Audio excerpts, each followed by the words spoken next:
یمن کے حوثیوں کا اسرائیل پر بیلسٹک میزائل سے حملہ، امریکی فوج کی یمن میں حوثیوں کے اسلحے مرکز پر بمباری، امریکہ نے ایران پر نئی پابندیاں لگا دی، مذاکرات کا تیسرا دور ملتوی، غزہ میں مزاحمت کاروں سے سامنا ہونے پر جان بچا کر بھاگتے اسرائیلی فوجیوں کی ویڈیو وائرل ہو گئی، تل ابیب میں نیتن یاہو کے خلاف زبردست احتجاج، اسرائیل حماس کو شکست دینے سے قاصر ہے، صہیونی ڈیموکریٹک پارٹی کے رہنما کی جانب سے یہ بات کی گئی، جبکہ صدر ایران کا کہنا ہے کہ ہم ملک اور مستقبل کے معمار ہیں، غزہ میں امداد کی اجازت دی جائے، جرمنی، فرانس، برطانیہ کا اسرائیل سے مشترکہ مطالبہ، اسرائیلی فوج کے غزہ پر حملے جاری، مزید 32 فلسطینی شہید ہو گئے۔ آپ دیکھ رہے ہیں 92 ڈیجیٹل اور میں ہوں ذوق احمد۔ ناظرین، یمن کے حوثی باغیوں نے شمالی اسرائیل کی جانب بیلسٹک میزائل سے حملہ کر دیا، اسرائیلی فوج نے تصدیق کی کہ یمن کے حوثیوں نے بیلسٹک میزائل سے حملہ کیا جسے مار گرا دیا۔ اسرائیلی فوج کے مطابق بیلسٹک میزائل سے صبح 4 بجے کے قریب حملہ کیا گیا، جس کے فوراً بعد حیفا، کریوٹ اور دیگر علاقوں میں فضائی حملے کے سائرن بجائے گئے۔ یہ علاقہ حوثی باغیوں کے لیے ایک غیر معمولی ہدف ہے، جہاں وہ امریکہ کی شدید فضائی حملے کی مہم کا نشانہ بنے ہوئے ہیں۔ اکتوبر 2023 میں غزہ میں جنگ شروع ہونے کے بعد سے حوثیوں نے کئی بار اسرائیل پر میزائل اور ڈرون فائر کیے، جنہیں وہ فلسطینیوں کے ساتھ اظہار یکجہتی قرار دیتے ہیں۔ حوثی باغی یمن کے ایک بڑے علاقے پر قابض ہیں اور اسرائیل نے دارالحکومت صنعاء سمیت ملک کے اندر کئی بار حوثیوں کے ٹھکانوں کو نشانہ بھی بنایا ہے، جبکہ 18 اپریل 2025 کو حوثیوں نے اسرائیل کے ہوائی اڈے پر میزائل داغا تھا۔ باغی گروپ کے ترجمان یحییٰ ساری کا کہنا تھا کہ آج صبح اسرائیل کے بین گوریئی ہوائی اڈے پر ایک بیلسٹک میزائل داغا ہے، جبکہ دوسری جانب 4 امریکی فضائی حملوں نے سعدہ کے السالم ضلع میں حوثیوں کے ہتھیاروں کے ڈیپو کو نشانہ بنایا۔ ذرائع نے اس حوالے سے بتایا ہے کہ امریکی حملوں میں میزائل سسٹم چلانے والے حوثی عناصر اور ڈرون ماہرین مارے گئے ہیں، جبکہ اب تک اس کی تصدیق سامنے نہیں آئی ہے۔ مذاکرات کے باوجود ناظرین، امریکہ نے ایران پر نئی پابندیاں عائد کر دی ہیں۔ تفصیلات کے مطابق ایران نے کہا ہے کہ امریکہ کے ساتھ تکنیکی جوہری اجلاس ہفتے تک ملتوی کر دیا گیا ہے۔ امریکہ ایران مذاکرات کا تیسرا دور بدھ کو ہونے والا تھا۔ تیسرا دور ری شیڈول کرنے کا فیصلہ عمان کی تجویز اور وفود کے معاہدے کے بعد کیا گیا۔ دوسری جانب مذاکرات کے باوجود امریکہ نے ایران پر نئی پابندیاں عائد کر دی ہیں۔ رویٹرز کے مطابق تہران کے ساتھ اس کے جوہری پروگرام پر جاری بات چیت کے درمیان امریکی محکمہ خزانہ نے کہا ہے کہ اس نے منگل کو ایرانی مایا پیٹرولیم گیس میگنیٹ سید اسد اللہ امام جوما اور ان کے کارپوریٹ نیٹ ورک کو نشانہ بناتے ہوئے نئی پابندیاں عائد کی ہیں۔ محکمہ خزانہ نے ایک بیان میں کہا کہ امام جوما کے نیٹ ورک نے سینکڑوں ملین ڈالر مالیت کی ایرانی LPG اور خام تیل بیرونی منڈیوں میں بھیجا۔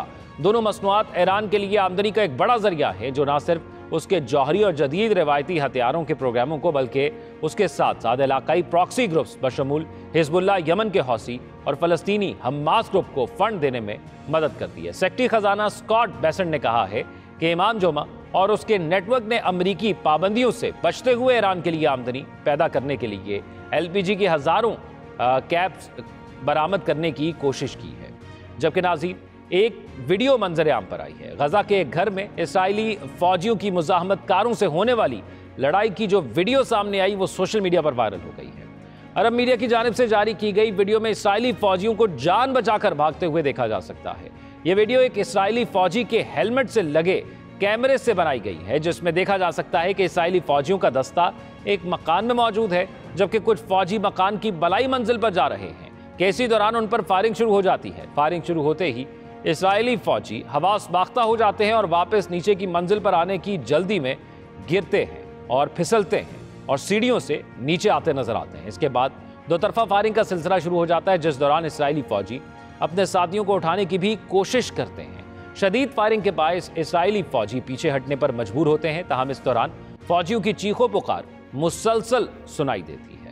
ناظرین، ایک اور اہم معاملہ یہ ہے کہ صدر ایران مسعود پزشکیان نے آج بدھ کے روز national conference on medical education سے خطاب میں کہا کہ ہمیں ایرانی بچوں کو اس طریقے سے تعلیم دینی چاہیے کہ وہ مستقبل کے معمار بن سکیں۔ ان کا کہنا تھا کہ کچھ لوگ مستقبل سے پر امید اور کچھ مایوس ہیں، لیکن مستقبل ہمارے یقین اور ویژن سے بنتا ہے۔ اگر ہمارے پاس ایسے لوگ ہیں جو مستقبل سے پر امید ہوں تو وہ ملک کے مستقبل کی تعمیر کے لیے جد و جہد کریں گے۔ اس بات پر زور دیتے ہوئے آپ اور میں ہی ملک اور مستقبل کے معمار ہیں۔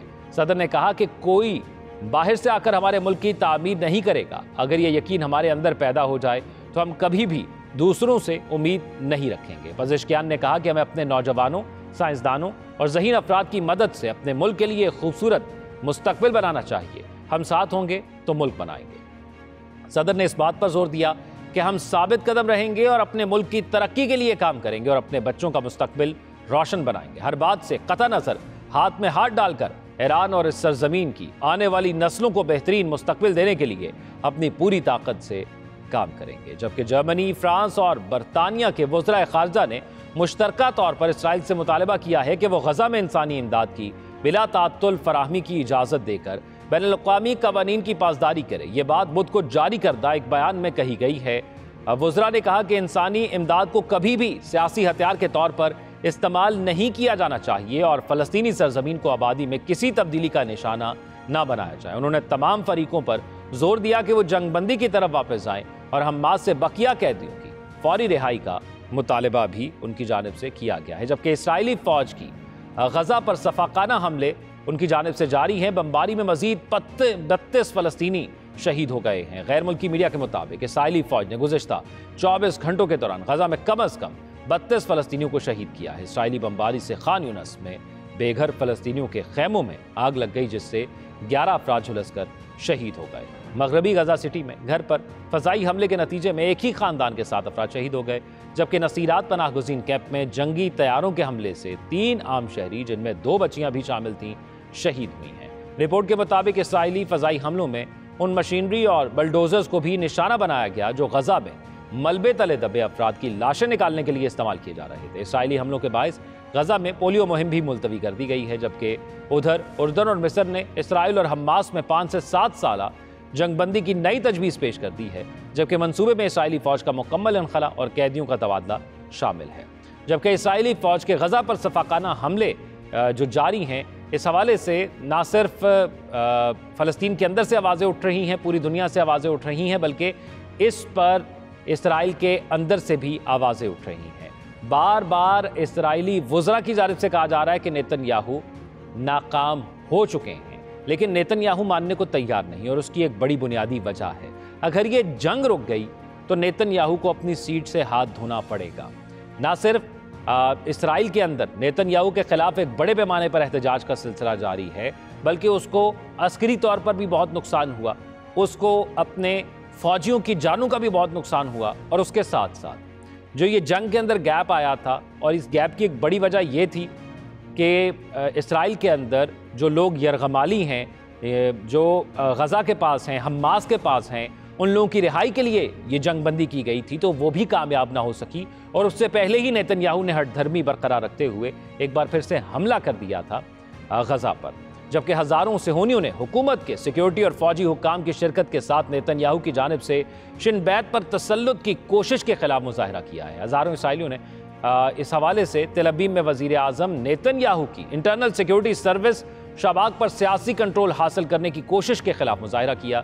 یہ بے ساختہ مظاہرہ شن بیت کے سربراہ کی اسرائیل کی سپریم کورٹ میں نیتن یاہو کی جانب سے برطرف کیے جانے کے خلاف مقدمے میں اپنے دفاع میں کی گئی تقریر کے بعد ہوا۔ اسرائیلی میڈیا رپورٹس کے مطابق پولیس نے مظاہرین کو منتشر کرنے کے لیے طاقت کا استعمال کیا اور ان میں سے متعدد کو گرفتار کر لیا گیا۔ مظاہرے میں موساد کے سربراہ، داخلی سلامتی کونسل کے سربراہ، جنرل کے عہدے کے متعدد فوجی افسران اور حزب اختلاف کی جماعتوں کے سربراہوں کے ساتھ شن بیت کے سربراہ نے شرکت کی ہے۔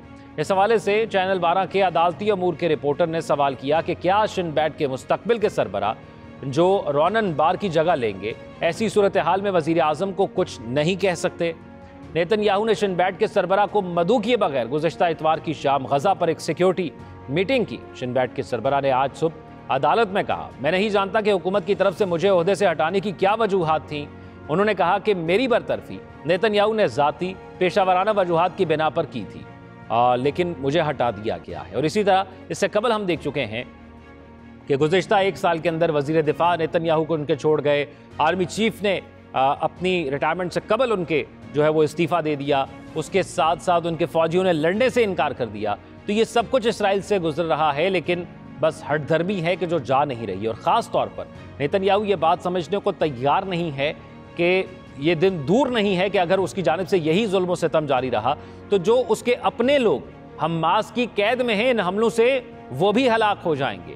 اور اصل مقصد مذاکرات روکنے کا اگر یہی تھا تو پھر کیوں اپنے تمام یرغمالیوں کو رہا نہیں کروایا گیا؟ اور یہ معاہدہ ایسے ہی ہوا تھا کہ مرحلہ وار بنیادوں پر رہا کیا جائے گا، یعنی اگر 3 وہاں سے اسرائیلی شہری چھوڑے جاتے ہیں تو یہاں سے 70 یا 100 چھوڑے جائیں گے جو فلسطین کے یا حماس کے قیدی ان کے قبضے میں ہیں۔ اسی طرح مرحلہ وار یہ چیزیں چل رہی تھی اور ٹھیک طریقے سے چل رہی تھی، لیکن اچانک نتنیاہو نے اس معاہدے کو ختم کر دیا۔ اور پھر جب اس کے اپنے فوجیوں نے اس بات پر اعتراض کیا، انہوں نے ایک پٹیشن سائن کی، 1000 سے زائد فوجیوں نے اس پر دستخط کیے کہ ہمیں یہ جنگ روکنی چاہیے، تو ان کو فارغ کرنا شروع کر دیا۔ جو بھی آئینہ دکھاتا ہے وہ بے شک اس کی اپنی کابینہ کے اندر ہو یا اپنے ملک کے اندر ہو، وہ اس ہٹ دھرمی کے اندر اپنے ہی لوگوں کو بھی نقصان پہنچا رہا ہے اور ظلم کی ایک نئی تاریخ رقم کر رہا ہے۔ آپ اپنی رائے سے کمنٹ سیکشن میں آگاہ کیجیے گا، اپنا خیال رکھیے گا۔ اللہ حافظ۔